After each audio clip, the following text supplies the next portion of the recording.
India's number 1 varicose veins hospitals ఐబీసీను సంప్రదించండి. మీ నొప్పి లేని ప్రయాణాన్ని ప్రారంభించండి. నమస్తే రమగారు. నమస్తే జయ. రమగారు, మీ ఫ్రెండ్స్ లిస్ట్ తీయండి ఒకసారి. ఓకే, వరుస పెట్టి అందరికి విషెస్ చెప్పండి. ఎందుకో తెలుసా, మనకి ఫ్రెండ్షిప్ డే వస్తుంది రమగారు. ఏటా వస్తుందిగా, ప్రతి సంవత్సరం వస్తుంది. అన్ని దినాలతో పాటు ఇది కూడా ఒక రోజు. కాబట్టి మీకు లిస్ట్ ఎక్కువ కాబట్టి చిన్నప్పటి నుంచి ఉన్న ఫ్రెండ్స్ ఇంకా టచ్ లో ఉంటారు కదా. మీకు కొంతమంది ఉన్నారు ఆల్మోస్ట్. ఏ క్లాస్ నుంచి ఉన్న వాళ్ళు ఇప్పటి వరకు ఇంకా టచ్ లో ఉన్నారు రమగారు? 1 నుంచి 5 దాకా గూడూరులో చదువుకున్నాను నేను. అదొక కాన్వెంట్. ఈ కాన్వెంట్లో చదువుకున్న వాళ్ళలో ఒక మాధవి టచ్లో ఉంది 1వ క్లాస్ నుంచి. 4th క్లాస్లో చేరాడు జనార్దన. 4th నుంచి 10th దాకా తను హై స్కూల్ కూడా మాతో పాటే ఉన్నాడు. జనార్దన టచ్లోనే ఉన్నాడు. ఈ 1వ క్లాస్ నుంచి 5వ క్లాస్ దాకా ఆదిలక్ష్మి, వీళ్ళందరూ కొంతమంది ఉండేవాళ్ళు. కానీ ఆదిలక్ష్మి మళ్ళీ మధ్య టచ్లో, తనకు తొందరగానే పెళ్ళి అయిపోయింది. 1 to 5th అయినా కూడా మళ్ళీ టచ్లోకి వచ్చారు. ఇంకా ఉన్నారు అట్లా. చిట్టుగూడూరు అంటే ఇప్పుడు మా సొంత ఊళ్ళో ఆడుకునే కజిన్స్ పిల్లలు వాళ్ళు ఉన్నారు కదా, చిన్నప్పుడు ఆడుకున్న వాళ్ళు. మా పెద్దనాన్నగారు మనవరాళ్ళని, అమ్మమ్మ నాయనమ్మ వైపు, నాన్న వైపు, మా తాతగారి వైపు ఉన్న కజిన్స్ అంతా చిన్నప్పుడు ఆడుకున్న వాళ్ళు ఇంచుమించుగా అందరూ ఎక్కడైనా కనపడితే పలకరించడమో, లేకపోతే హలో కాసేపు ఫోన్లో మాట్లాడుకునే వాళ్ళు ఉన్నారు. ఇంకా లిస్టే ఉంది, పెద్దదే. ఓకే, స్నేహితుల అవసరం ఏంటి రమ్మగారు? అంటే ఇప్పుడు వీళ్ళు బంధంగా మనతో పుట్టరు కదా జయ. మనతో పుట్టిన వాళ్ళు అక్కయ్యలని, చెల్లెళ్ళని. వీళ్ళకి మనకి బాంధవ్యం రక్త సంబంధంతో పాటుగా బాధ్యతలు, బరువులు, ఏదైనా ఆస్తనో పాస్తనో పంచుకునేవో ఉంటాయి కదా. గిల్లి కజ్జాలు, అవంతా అన్ని చోట్ల ఉంటాయి అంటారా? అవన్నీ ఉంటాయి. కాకపోతే స్నేహితులతో ఏంటంటే బాంధవ్యాలు ఉండవు. మనం స్నేహాన్నే పంచుకుంటాం కానీ ఇంకా పెద్ద మన మధ్య డబ్బులు వ్యవహారాలు ఏం ఉండవు కదా. అయినా వీళ్ళు మన అక్కచెల్లెళ్ళు అన్నదమ్ములతో పాటుగా స్నేహితులు కూడా చివరిదాకా ఉంటారు. మనం ఎంతమందిని ఉంచుకుంటాము లేదా ఎంతమంది మనతో ఉంటారు అనేది ప్రీ డిసైడెడ్. నేను అనుకోవటం ముందే రాసుకుని వస్తాం మనం ఫ్రెండ్స్ విషయంలో. ఖచ్చితంగా జయ, ఖచ్చితంగా చిన్నప్పటి నుంచి ఉన్న స్నేహాన్ని అలాగే కంటిన్యూ చేసి చివరిదాకా, ఎంత వాళ్ళు 50 ఏళ్ళు దాటినా కూడా స్కూల్ మేట్స్ కలిసి ఉండేవాళ్ళు మా గ్రూప్స్లోనే బోళ్ళంతమంది ఉన్నారు. ఇప్పుడు నేనైనా మా శారదకి నాకు చాలా గ్యాప్ వచ్చింది మధ్యలో. ఒక 7-8 సంవత్సరాలు, 5-6 సంవత్సరాలు పెద్దగా మాట్లాడుకోలే. దాని ప్రవాహంలో అది కొట్టుకుపోయింది, నా ప్రవాహంలో నేనున్నా. మళ్ళీ ఒకసారి మళ్ళీ కలవడానికి కుదిరింది. మేము అప్పుడు కూడా ఉత్తరాలు రాసుకోవటం అవి మాకు అలవాటు ఏం లేదు. ఎప్పుడు కలిసినా రోజు కలుస్తున్న వాళ్ళలాగానే ఉండేవాళ్ళం జనరల్గా మాట్లాడుకుంటా. ఇప్పుడు కూడా అంతే, అరమరికలు లేవు. నువ్వు ఇది బాగుండలేదు, ఇది సరిగా లేదు, అది బాగుంది, అలా చెప్పుకోగలము. ఒకళ్ళనొకళ్ళు విమర్శించుకోగలము, సరి చేసుకోగలము. ఇలాంటివి కొంతమందితో కుదురుతాయి. అవును. ఇప్పుడు వాళ్ళు ఖచ్చితంగా ఏ కిందటి జన్మలోనో ముందు జన్మల్లోనో స్నేహం అయితేనే కాదా, వాళ్ళకి మనకి ఏదో అనుబంధం ఉండే వస్తారు వాళ్ళు మనతో పాటు. ఓకే, నేను దాన్ని నమ్ముతాను ఖచ్చితంగా. కొంతమంది నిలబడతారు, కొంతమంది ఏంటంటే పలకరింపుల వరకు ఖచ్చితంగా ఉంటారు. ఎక్కువ మనసు ఇచ్చి పుచ్చుకో. కానీ మనకి లేట్ ఏజ్లో కూడా 40లు 50లు వచ్చాక కూడా కలిసిన మనుషులు అలాగే మనసు ఇచ్చి పుచ్చుకుని ఎక్కువ స్నేహంగా ఉండి ఆ తర్వాత మనవన్నీ గుండెల్లోది చెప్పుకునేటట్టుగా ఉంటారు. స్నేహితులు అవసరమే చేయ. మనకి ఎంత గుంపు సమాజం సొంతది ఉన్నా మనని మనంగానే స్వీకరించేవాళ్ళు, నువ్వేమిటో అదే వాళ్ళకి అదే కావాలి. నీలోని ఏ మెరుగుని వాళ్ళు చూడలేదు, వాళ్ళకి అది అక్కర్లేదు. మెరుపులు ఉంటే నీవన్నీ నీవే, అవి స్నేహితులకు అవసరం లేదు. ఇప్పుడు ఆ అవసరం లేని వాళ్ళు ఎవరో వాళ్ళు నిజమైన స్నేహితులు. వాళ్ళని ఉంచుకోవాలి మనం. ఎందుకంటే ఎప్పుడో ఒకప్పుడు మనం మనలాగా ఉండాలి కదా. మనం ఏం చేస్తాం, సమాజంలో 3 అంతులు మనం ఎవరోగానే చూపిస్తాం. రియల్ మీ, నిజమైన నేను, దాన్ని ప్రదర్శించాం. ఒక్కొక్కసారి ఇళ్లలో కూడా ప్రదర్శించరు, అక్కడ కూడా దాచుకుంటారు. కానీ ఆ దాచుకోక్కర్లేకుండా మనం అద్దం ముందు నిలబడితే ఏమిటో అలాగా ప్రతిబింబించే వాళ్ళే స్నేహితులు. అలాంటి స్నేహం ఉంటే దాన్ని వదిలిపెట్టుకోకూడదు. నేను ముందుకు తీసుకెళ్ళాలి. చిన్నగా సమస్యలు వస్తాయి స్నేహితులు అంటే సార్ట్అవుట్ చేసుకోవాలి. వస్తాయి కొంతమందితోటి. ఇప్పుడు అది 2 చేతులు కలిసిన చప్పట్లు కాదు, ఒక చేతితోటే వచ్చినాయి, వదిలిపెట్టేయండి. అది మనది కాదనుకోవటమే, ఇక చేసేదేం లేదు. జనరల్గా ఒకటి చెప్తారు చూడండి, మన ఫ్రెండ్స్ని బట్టి మన క్యారెక్టర్ ఏంటో తెలుస్తుంది అనేసి కదా రమ్మగారు. అంతే అంటారు. కానీ మన ఫ్రెండ్స్ ఎవరు ఏమిటి అంటే ఎవరికి తెలుస్తుంది జయ. ఇది వరకటి సమాజం అంటే వేరే. అది ఈ కొటేషన్స్ కాలం ఏనాటిదో, ఇప్పుడు సమాజం అది కాదు. అవునవును. ఇప్పుడు ఏ వ్యక్తి ఎవరు ఏమిటి మనం ఏమి చెప్పలేకపోతాం. పాత రోజుల్లో ఉండేవి ఆ మాటలు. మనం పురాణాల కాలం నుంచి తీసుకున్నామని చూడు. రాముడు సుగ్రీవుడు స్నేహం చేశారు, మైత్రి. అది కదా స్నేహం. ఏం చేశారు? సుగ్రీవుడికి సహాయం చేశాడు రాముడు. తనలాంటి భార్యని పోగొట్టుకున్న పరిస్థితి, అన్యాయం అయిపోయాడని నమ్మి అతనికి న్యాయం చేయటం కోసం అతను అడిగిన పని చేసి పెట్టారు. అవును. ఇద్దరు కలిసి ప్రమాణం చేసుకున్నారు, నేను నీకు సహాయం చేస్తాను, నువ్వు నాకు మైత్రి, మన ఇద్దరం స్నేహితులమని ప్రమాణం చేసుకున్నారు. స్నేహితుడి కోసం చేశాడు రాముడు వాలి వధ. తర్వాత సుగ్రీవుడు ఏం చేశాడు? మొత్తం ప్రపంచంలో నలుమూలలకి పంపించి వానర సేనని సీతమ్మని వెతికించాడు. ఇగో మీ ఆవిడ ఇక్కడ ఉంది, ఎల్లవయ్యా అని చెప్పల, నీతో నేను వస్తా, నీ కష్టంలో నేనుంటా, నువ్వు నా దాంట్లో నువ్వు నిలబడ్డావు, నా దగ్గర నువ్వు నిలబడి నాకు రాజ్యాన్ని ఇప్పించావు, అలాగే నేను నీ భార్య కోసం వెతుకుతున్నావు, అది నేను ఇప్పిస్తానని తనదే సైన్యం. రాముడికి ఏముంది సైన్యం? వాళ్ళిద్దరూ అన్నా తమ్ముడు అంతే. మిగిలిన గుంపంతా వీళ్ళే కదా, వానరులే మొత్తం. తన సైన్యాన్నే తీసుకుని యుద్ధం చేశారు. చివరికి ఆయనకి భార్యను సంపాదించుకోవటానికి పూర్తి సహాయం చేశారు. ఆయన యుద్ధం ఆయన చేసుకున్నాడు. ఆయనకి సపోర్ట్ అంతా సుగ్రీవుడే కదా చేసింది. మళ్ళీ వెళ్ళి ఆయన పట్టాభిషేకం చేసుకున్నప్పుడు చూసుకుని వచ్చారు. తర్వాత కాలంలో చూస్తే చూడండి, దుర్యోధనుడు కర్ణుడు, వీళ్ళిద్దరిది కూడా విడదీయరాని స్నేహం. కర్ణుడు అవమానం పాలవుతున్న కర్ణుడిని గెలిపించాడు దుర్యోధనుడు. అధర్మం అని తెలిసినా తనని నిలబెట్టిన వాడికి చివరి దాకా నుంచున్నాడు అతనితో పాటు కర్ణుడు. అవి స్నేహం అంటే. మళ్ళీ అందులోనే అదే మహాభారతంలో ఇంకా 2 స్నేహాలు చర్చకొస్తాయి, కృష్ణార్జునులు. అవునండి కదా. ధర్మం పక్కన నిలబడి ఉన్న అర్జునుడితోటి చివరి దాకా భగవంతుడైన కృష్ణుడు నిలబడ్డాడు. నిలబడి ఆయన నేను యుద్ధం చేయలేను, నా వల్ల కాదు అంటే, సరే అనకుండా, సరేలే నువ్వు చేయలేవా, సరిపోని మానే అనలేదు. కర్తవ్యం బోధించాడు. స్నేహితుడంటే ఆయన. నిజమైన స్నేహం ఏమిటి? నువ్వు ఏ తప్పు చేసినా నీ వెనకాల నుంచోటమే కాదు, నువ్వు పొరపాటు చేస్తుంటే నిన్ను సరిచేసి నుంచోబెట్టడం కూడా స్నేహమే. ఇదొక రకం స్నేహం, అదొక స్నేహం. ఇది వాసికెక్కిన స్నేహం ఏది?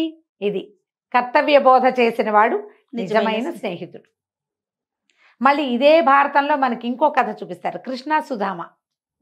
కృష్ణుడు కుచేలుడు.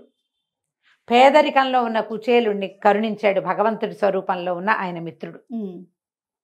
ఉత్తమ మిత్రుల కథల్లో వీళ్ళ కథలు కూడా చెప్పుకుంటాం. నా మటుకు నాకు కృష్ణార్జునుడు అంత అద్భుతమైన స్నేహితులు ఇంకెవరూ లేరు.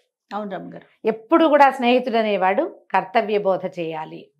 ఆయన భగవంతుడు అయ్యుండి కూడా అయ్యుండి నిలబెట్టి అతన్ని పొరపాటు చేయనివ్వకుండా, కర్తవ్యం నుంచి విముఖుడు కాకుండా, బయటికి వెళ్ళిపోకుండా, నువ్వు ఇది చేయవలసింది, అది ప్రపంచానికే బోధించాడు కదా.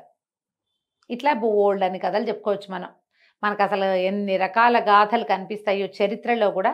ఉత్తమ మిత్రులు ఎంతమందో చివరి దాకా స్నేహితుల కోసం నిలబడ్డ వాళ్ళు చరిత్రలోనూ ఉన్నాయి, మన జానపద గాథల్లోనూ కనిపిస్తాయి. ఇప్పుడు లేటెస్ట్గా చెప్పుకునే ఎన్నో రకాల కథల్లో కనపడతాయి కదా. ఈ తరం పిల్లలకి మీరు ఏం చెప్తారు అమ్మగారు ఫ్రెండ్షిప్ చేసేటప్పుడు? ట్రాన్స్పరెంట్గా ఉండండి. స్నేహితుల దగ్గరైనా కనీసం మీరేమిటో తెలియనివ్వండి.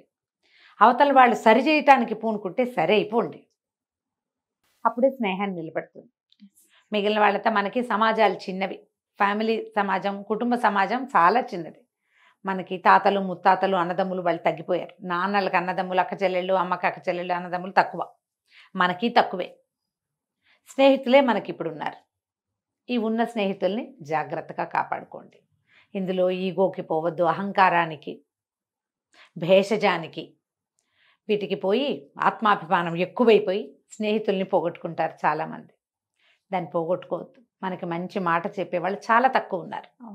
మంచి మాట చెప్పే స్నేహితులు కనుక దొరికితే వాళ్ళని పోగొట్టుకుంటే ఇక మీరు సంపాదించుకోలేరు, ఇంక దొరకదు. అది ఓసారి పోగొట్టుకుంటే పోయినట్టే. అంతేగా. వర్షపు చుక్క చేత్తో పట్టుకోలేదు, కిందకెళ్ళింది, వెళ్ళిపోయింది, పైనుంచి పడిందే కదా. మీకు అయాచితంగా లభించిన స్నేహితులు అందరూ కూడా మీకు భగవంతుడు ఇచ్చిన వరాలు. వాటిని కాపాడుకోవాలి. కాపాడుకోలేకపోతే ఇక చేయగలిగేది ఏం లేదు, ఇక దొరికిన దాంతో ఉండటమే. అయితే మళ్ళీ ఇందులో ఫిజికల్గా మనుషులు కలుస్తూ ఉండాలి జయ. మనం ఇవాళ రేపు ఏమయ్యాము, ఆన్లైన్ ఫ్రెండ్షిప్లు ఎక్కువైనాయి మనకి. ఎవరో ఎక్కడో అన్నోన్ పర్సన్స్ నువ్వు నేను సేమ్ టేస్ట్, ఆహా నువ్వు ఎంతో బాగా చేసావు, నీ అంత అందగత్తెవి నువ్వే, లేదా నీ అంత అందగాడివి నువ్వే, నీ అంత తెలివైన వాడివి, నీలాంటి ప్రవర్తన ఏం తెలిసింది నీకు? అవునండి. వాళ్ళు ఏం చూపిస్తున్నారో అదే కదా సినిమా లాగా. సినిమాయే కదా అదంతా. ఇప్పుడు ఏదైనా చూడు, ఏదో ఒక సినిమా చూస్తాం, కథానాయకుడు అద్భుతమైన వాడు, ఏమో బోల్డ్ అని ఉంటాయి, కళ్యాణ గుణాలు ఉంటాయి కథానాయకుడికి, మనం కథానాయకుడి ప్రేమలో పడతాం. కళ్యాణ గుణాలన్నీ రైటర్ రాసినవని, డైరెక్టర్ చేయించినవని అనుకోము మనం. క్యారెక్టర్వి, వ్యక్తివి కాదు. ఈ సేమ్ అలాంటిదే ఇప్పుడు మనకి ఈ ఆన్లైన్ స్నేహాల్లో కూడా వాడు నీకు నచ్చేవన్నీ చూపిస్తాడు. అవేవో రంగులు మారుస్తాయిట, పువ్వులు సీతాకోక చిలుకల్ని ఆకర్షించడానికి, మనుషుల్ని ఆకర్షించడానికి చేసేవి. వాళ్ళు ఒరిజినల్గా అది అవునో కాదో తెలుసుకోకుండా మనసులు ఇచ్చేయకండి అయ్యా. అమ్మ కూడా, అబ్బాయిలు అమ్మాయిలు కూడా. నీ నవ్వు బాగుంది, నీది బాగుంది, ఏవో బాగుంటాయి ఫోటోల్లో, 100 ఫోటోలు తీస్తే ఓ ఫోటో చక్కగా ఉన్న ఫోటో పెట్టుకుంటాం అందులో మనం, అంతే. అదే మన ఒరిజినల్ థింగ్ కాదు. ఒక గ్లాన్స్, ఒక ఏమన్నా ఒక చిన్న షేడ్ అది, అంతే. కాబట్టి కొంచెం జాగ్రత్తగా ఉండండి. చిన్నతనపు స్నేహాలు ఉంటే వాటిని కాపాడుకోండి, పాడు చేసుకోవద్దు స్నేహాల్ని. చాలా బాగా చెప్పారు అమ్మగారు. ఎందుకంటే ఆన్లైన్ మోసాలు, పెళ్ళైన వాళ్ళు అలానే, అంటే సందర్భం కాకపోయినా మళ్ళీ మాట్లాడుకోవాల్సిన విషయం కదా. చిన్నపిల్లలు అలానే చేస్తున్నారు, పెద్దవాళ్ళు, బాధ్యత తెలిసిన వాళ్ళు కూడా మొహం చూడకుండానే ఫ్రెండ్షిప్లు చేయటం, అది ఎక్కడికో దారి తీయటం, జీవితాలని నాశనం చేసుకునే వాళ్ళని కూడా మనం చూస్తూనే ఉన్నాం కదా. కాస్త జాగ్రత్తతో ఉండాల్సిన అవసరం అయితే ఉంది. అయితే ప్రెసెంట్ మీతో రెగ్యులర్గా టచ్లో ఉన్న వాళ్ళు ఎవరైనా ఉంటే ఒకసారి మాట్లాడండి అమ్మగారు. ఫ్రెండ్స్ కొంతమంది రెగ్యులర్ టచ్లోనే ఉంటారు జయ. శ్యామల కొంచెం ఎక్కువ రెగ్యులర్ టచ్. ఆవిడ మాట నేను ఎప్పుడు వింటూ ఉంటాను మీ నోటి వెంట, శ్యామల గారు. అంటే కొంచెం లేట్ ఏజ్ ఫ్రెండ్షిప్. ఇప్పుడు ఒక 2 ఏళ్ళు అట్లా, 2-3 ఏళ్ళు నాకంటే చిన్నవారు.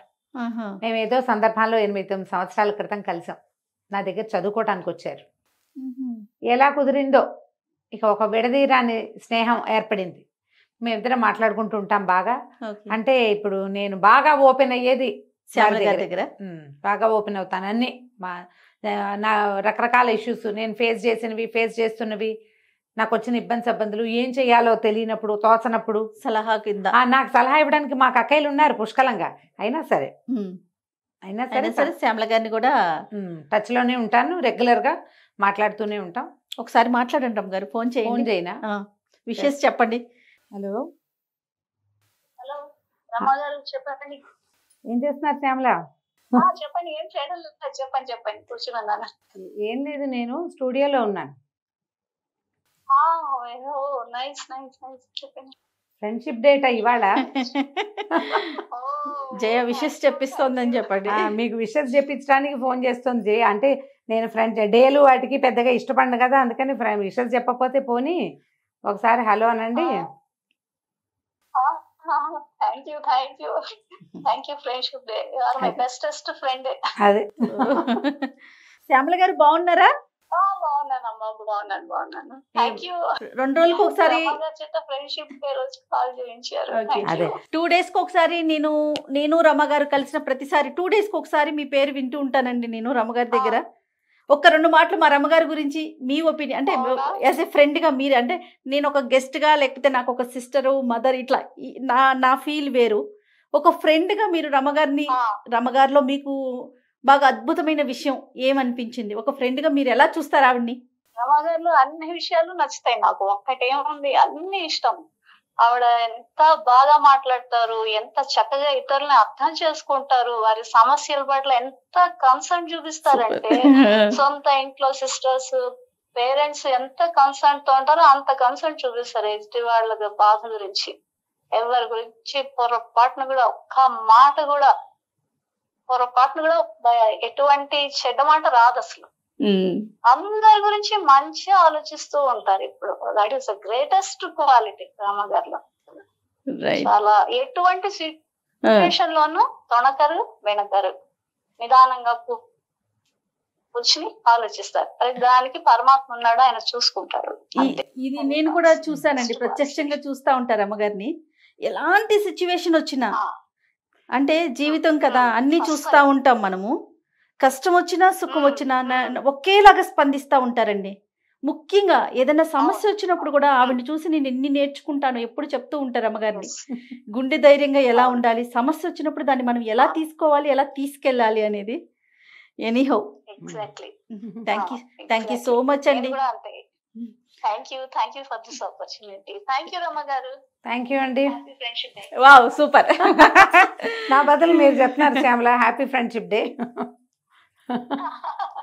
మాట్లాడతాను మళ్ళీ మాట్లాడతాను. Okay, thank you. Bye. Thank you Shyamala garu, thank you so much. Right, ఎంత చక్కగా చెప్పారు చూడండి రమ్మగారు. అంటే ఇప్పుడు అందరినీ మనం ఒకేలా కనపడతామా జయ? కనిపించాం. నాకు ఒకలాగా ఉంటారు, ఇంకొకరికి ఒకలాగా ఉంటారు, ఇంట్లో ఒకలాగా ఉంటాం, అంతే కదండి. క్యారెక్టర్ ఇప్పుడు గ్లాసులో పోస్తే టీ గ్లాసుడు, అదే కప్పులో పోస్తే కప్పుడు, అంతే కదా. వీటితో ఏంటంటే మామూలుగా కొంచెం జ్యోతిష్యం తెలుసు శ్యామలకి. ఇలాంటి విషయాలు ఏమైనా మాట్లాడుకునేటప్పుడు నేను ఏమనుకుంటానంటే, నా బేసిక్ నా ఐడియా ఇంతే ఉంటుంది. నేను చాలా సార్లు అదే చెప్తా, దేనికైనా సమయం రావాలి, దేనికైనా భగవంతుడు ఒప్పుకోవాలి మనని.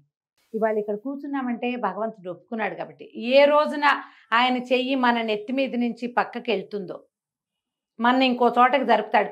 చెస్లో కాయిన్స్ జరుపుతాడు పరమాత్మ. జరిపినప్పుడు అప్పుడప్పుడు మనం ప్రముఖంగా కింగ్ స్థానంలో కూర్చుంటాం, తర్వాత క్వీన్ అవుతాం, తర్వాత మంత్రి అవుతాం, ఏనుగు అవుతాం, సెకట్ అవుతాం, బంట అవుతాం, తర్వాత బయటికి వెళ్తాం. నేను ప్రతిసారి ఇదే చెప్తా. కాకపోతే శ్యామలకి ఇప్పుడు అందరి ముందు కూడా నేను ఒక విషయానికి చాలా థ్యాంక్స్ చెప్పాలి. నేను ఇలాంటి స్థితికి రాగలనన్న నమ్మకం నాకు మొట్టమొదట కలిగించింది శ్యామలే. సౌందర్యలహరి పాఠం చెప్పుకోవడానికి వచ్చేవారు.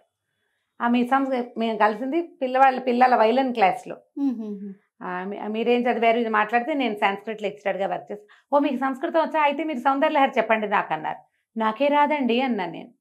నాకే రాదు అంటే, కాదు సంస్కృతం వస్తే చదవచ్చు, మీరు చెప్పండి మేము చెప్పుకుంటాం, నేను మా అమ్మాయి వస్తామన్నారు. సౌందర్యలహరి వైపు నన్ను మొట్టమొదట తోసింది శ్యామలే. ఆవిడ ఇప్పటికీ ఆ వాక్యం అనుకుంటూ ఉంటారు, సౌందర్యలహరి కలిపింది మన్ని అని. ఆవిడ కోసం నేర్చుకున్నాను జయ నేను. సౌందర్యలహరి 9 ఏళ్ల క్రితం ఆవిడ కోసమే నేర్చుకున్నాను. వస్తామన్నారు వాళ్ళు. ఆ తర్వాత సంస్కృతం చదువుకున్నారు. చిట్టిపిల్ల చిన్నది, రెండో పాప చిన్నపిల్ల, అప్పటికి 5వ క్లాసో 4వ క్లాసో. అది ఆవిడ పాప ఇద్దరు వచ్చేవాళ్ళు, వారానికి 2 లేదా 3 క్లాసులు. ఆవిడ కోసమే సౌందర్యలహరి చదువుకుని ఒక్కొక్క శ్లోకం మేమిద్దరం కలిసి డిస్కస్ చేసి అర్థం చెప్పాను జయ నేను. ఈ కొన్ని రోజులు గడిచిన తర్వాత ఏదో సమయంలో జ్యోతిష్యం గురించి వచ్చింది. మీ డేట్ ఆఫ్ బర్త్ ఏంటి, మీ నక్షత్రం ఏంటి, ఇలా కనుక్కున్నాక ఆవిడ ఒక రోజు పట్టుకెళ్ళి 2వ రోజు వచ్చినప్పుడు చెప్పారు, రమ్మగారు మీరు చాలా ఫేమస్ అవుతారు. బాగా నవ్వాను జయ ఆ రోజు. ఈయనప్పుడే వచ్చారు, ఈవిడైనా అని ఎంత నవ్వారు డాక్టర్ గారు. నాకు నవ్వొచ్చింది, చాలా ఫేమస్ అవుతారు. అంతకుముందు శ్లోకాలు చెప్పినప్పుడు ఆవిడకి దాంతోపాటుగా నేను ముకుందమాల చెప్పాను, ఖడ్గమాల చెప్పాను. ఇంకో ఫ్రెండ్ని కూడా తెచ్చేవారు, భారతి గారిని, వారు చదువుకునేవారు. మీ వాయిస్లో భలే పవర్ ఉంది రమ్మగారు, మీరు శ్లోకం చదివితే ఎంత బాగుంది, యూట్యూబ్లో పెట్టచ్చు కదా అనేవారు. ఆ డైలాగ్ మీరు యూట్యూబ్లో పెట్టండి, అసలు ఒట్టి శ్లోకం పెట్టి అర్థం పెట్టేసేయండి అంతే. అది వినిపించింది రమ్మగారు నాకు. అదే శ్లోకం పెట్టి అర్థం పెట్టండి ఇదే అన్నారు. అవన్నీ మనం ఎక్కడ చేస్తాం, అవన్నీ నేను ఎక్కడ చేస్తాను, నా గొంతు ఎవరు వింటారు, అసలు ఎవరు వింటారు అంటే ఆవిడ జాతకం పట్టుకెళ్ళి చెప్పారు ఈ మాట. బాగా నవ్వొచ్చింది. మా సత్యవతి కూడా విన్నది ఆ రోజు ఆ డైలాగ్. ఆవిడ చెప్పారు, మీరు చాలా ఫేమస్ అవుతారు, చాగంటి గారు ఎట్లా ఫేమస్ మీరు అట్లా. ఇదే డైలాగ్ చేయ ఇప్పుడు ప్రవచనం అంటే చాగంటి గారు. అలాగే ఒక ఏదో విషయం, అది ఏ విషయమో నాకు తెలియదు, కానీ మీ పేరుకి అంత ప్రఖ్యాతి వస్తుంది, ప్రపంచవ్యాప్తంగా గుర్తింపు పొందుతారు మీరు ఇక్కడి నుంచి కనీసం 10-15 సంవత్సరాలు అని చెప్పారు. నా ఒక్క విషయంలో ఆవిడ చెప్పింది 100% అయింది. దానికోసం అని కాదు, ఇప్పుడు ఇదేదో పాయింట్ అని కదా, వారు నన్ను వదిలిపెట్టలా. నేను మా యూట్యూబ్ మనం మొదలు పెట్టాము, ఆవిడ ఆ రోజు కూడా వచ్చారు, మేము ఇలా వెళ్ళాను, ఇలా చేసామని చెప్పాం, వస్తూనే ఉండేవారు. మేము నన్ను స్టార్ట్ చేశాక కూడా ఒక 2 ఏళ్ళు కూడా వచ్చారు, 1-2 ఏళ్ళు తిరిగారు. నేను బాగా బిజీ అయ్యాక వాళ్ళు తగ్గించుకున్నారు. 70 శ్లోకాలే చెప్పాను. ఆ తర్వాత నేను 3 బ్యాచ్లు చెప్పాను ఆవిడ తర్వాత. ప్రతి బ్యాచ్లోనూ ఆవిడ పార్టిసిపేట్ చేస్తూనే ఉన్నారు, వింటుంటారు, శ్రద్ధగా వింటారు. ఆవిడ అంటారు ప్రతిసారి, మీరు ఫస్ట్ టైం చెప్పిన దానికి ఇప్పటికీ వింటుంటే మీరు ఎంత పెరిగారో నాకు కనపడుతోంది అంటారు. నేను వింటున్నాను, మొదట నాతో పాటు అర్థం తెలుసుకున్నారు మీరు, ఇప్పుడు మీకు వ్యాఖ్యానం చేయగలిగే స్థితి వచ్చింది. ఎందుకంటే ఒక్కసారి మనం అలాంటి దాంట్లోకి ప్రవేశిస్తే ఆటోమేటిక్గా మన ప్రగతి కలుగుతుంది. అంతే కదా. ఇప్పుడు రోజు కొత్త, 2వ రోజు, 3వ రోజు అలవాటు, 4వ రోజు మెరుగుపరుచుకుంటాం. అలాగే జరిగింది. దీంతో ఈ ఎంఏ చదవటం, ఆవిడ కూడా అక్కడ ఏదో కోర్సులో చేర్పించాను, జ్యోతిష్యం కోర్సు. ఇద్దరం కలిసిపోయేవాళ్ళం మొదటి సంవత్సరం. తర్వాత రెండో సంవత్సరం ఆవిడ రాలేదు, కానీ నేను ముందుకెళ్ళాను, భగవద్గీత మొదలుపెట్టాం. ఇంకా అది పూర్తిగా టర్న్ చేసేసింది నన్ను. అంతకుముందు కూడా నాకు ఈ ఆధ్యాత్మికమైన ఆలోచనలు ఉన్నా కూడా దానికి బీజం సౌందర్యలహరి. అది అసలు నా జీవితంలోకి తెచ్చిందే శ్యామల గారు. ఇక మా ఇద్దరికి ఇంకేం లేవు, మేమిద్దరం కామన్గా మాట్లాడుకుని అన్నిటి గురించి మాట్లాడుకుంటాం. నాకు ఏదైనా టెన్షన్ ప్రెషర్ వచ్చినా ఇంట్లో వాళ్ళందరితోటి పంచినా పంచకపోయినా ఈవిడితో పంచుతాను నేను. ధైర్యం చెప్తారు, అది ముందు ధైర్యం కదా.